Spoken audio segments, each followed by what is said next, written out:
नमस्कार. आपल्या सर्वांचं स्वागत आहे सुजाता डायरीमध्ये.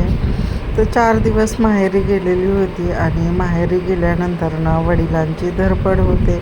4ही दिवस काहीतरी वेगवेगळं ते खायला आणत होते. तर मासे, चिकन, मटण तर असं ते घेऊन येत होते आणि घरी मी आणि अजूनही दुसरे पाहुणे आलेले होते. तर खूप सारे पाहुणे असल्यामुळे स्वयंपाक करायला देखील खूप वेळ असा लागत होता. तर सकाळचं वडिलांनी मासे घेऊन आलेले होते आणि मासे नीट करण्यासाठी देखील एक काकांना घेऊन आलेले होते. दोघांनी मिळून मासे नीट केले आणि ते आचारीच आहेत. तर त्यांनी माशांना तळण्यासाठी येतानाच खूप असे मसाले घेऊन आलेले होते. तर कोकणी पद्धतीने ते मासे तळणार होते. तर सगळं साहित्य मी त्यांच्या हाताखाली देत होती आणि ते माशांमध्ये मिक्स करून घेतलं. त्याच्यानंतर बहीण जी आहे तर इकडे तिने घेतलेली होती मिसळपाव बनवण्यासाठी. तर काही जण आहेत तर मासे खात नाही, तर त्यांच्यासाठी मिसळपाव बनवायची होती. तर हा सकाळचा नाश्ता झालेलाच होता तसा. आणि आईने सकाळी चपाती, भाकरी, भात वगैरे बनवून घेतलेला होता. आणि हे मासे आहेत तर ते काकाच होते, बनवणार होते. मासे तळणार देखील तेच होते आणि भाजीही तेच करणार होते. तर बाकीची तयारी आहे तर आम्ही सगळी करून घेतलेली होती. तर सकाळी सगळी कामं आवरलेली होती. आता फक्त हे मासे आहेत ते बनवायचे राहिलेले होते. तर माशांना खूप सारे असे मसाले त्यांनी वेगवेगळ्या प्रकारचे टाकलेले होते. तर ते माशाला चिकटण्यासाठी थोडंसं पाणी आणि तेल घातलं आणि चांगल्या प्रकारे 5-10 मिनटं आहे ते चांगले मिक्स करून घेतले. मासे खूप जास्त असल्यामुळे त्या पातेल्यात देखील जागा कमी पडत होती. त्याच्यामुळे त्यांना वर खाली करायला देखील थोडासा प्रॉब्लेम येत होता. त्याच्यामुळे त्यांनी थोडेसे मासे आहेत तर एका बाउलमध्ये काढून घेतले.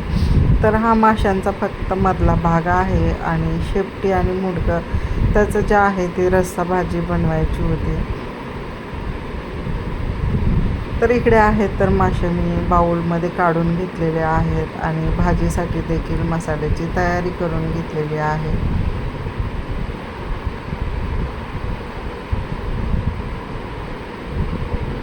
तर माशांचा कलर पाहून आणि जे मसाले टाकले होते त्यांचा वास देखील खूप छान असा येत होता. तर हॉटेलमध्ये जसं आपण तळलेले मासे वगैरे खातो तसाच ह्याचा वास छान असा येत होता. तर हे सगळे मासे जे आहेत मिक्स करायला घेतले. त्याच्यानंतर मी कढईमध्ये तेल देखील गरम करायला ठेवलेले होते. एकीकडे मासे तळायला घेतलेले होते आणि हे मासे जे आहेत ते सगळे जेवढे प्लेटमध्ये मासे आहेत ते त्या काकांनीच तळून घेतलेले होते.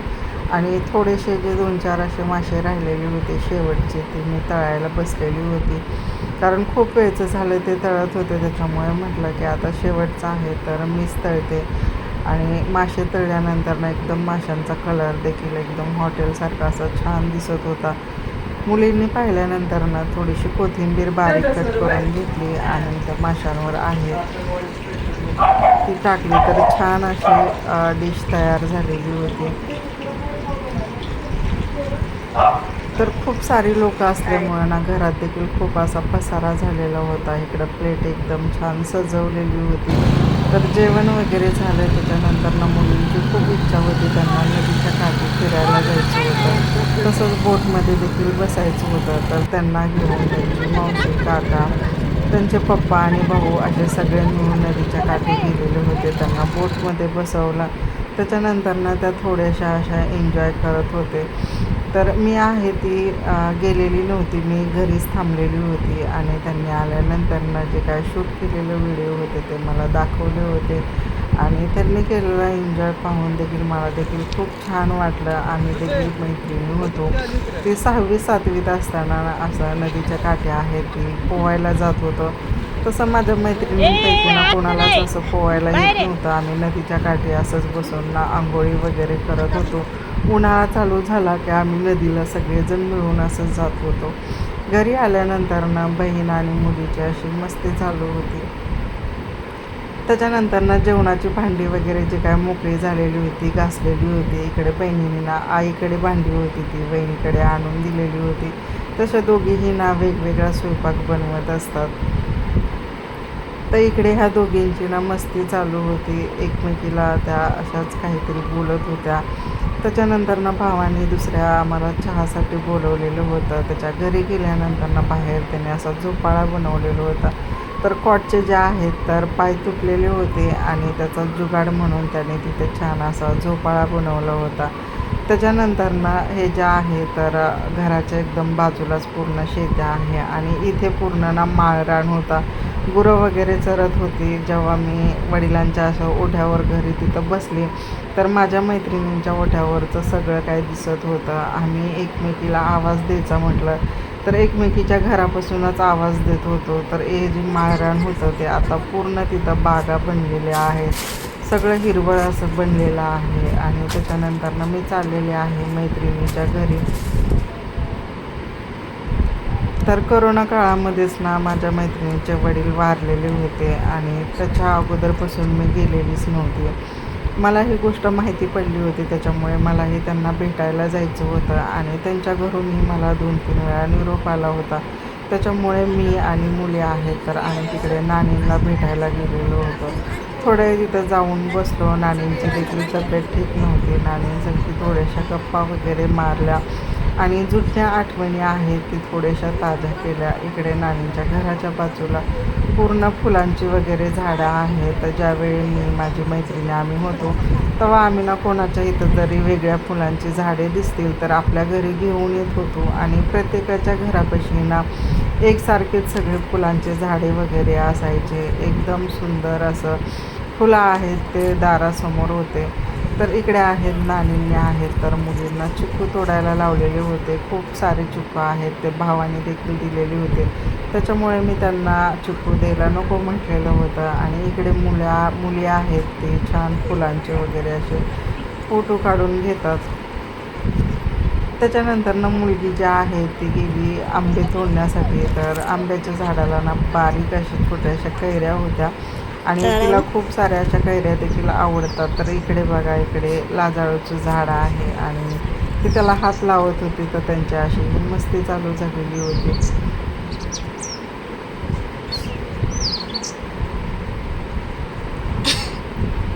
तर जसं हात लावला तसे लाजाळूची पानं आहेत ती सगळे असे आकसून आलेले आहेत.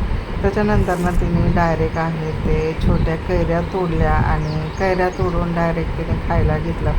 तर खाल्ल्यानंतर तिच्या तोंडाला आहे ना पूर्ण त्याचा चिक आहे तो उतलेला होता, तोंडाची आग होत होती. तर आता आम्ही जे आहे तर घरी जायला निघालेलो आहे.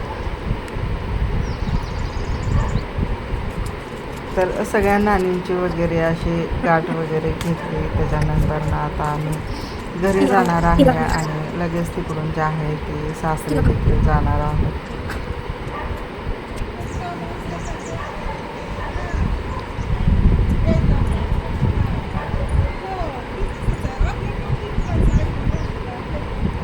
तर इकडे ज्या आहे ना ह्या रानांमध्ये आम्ही पहिलं सुरपाट्या वगैरे असं खेळत होतो.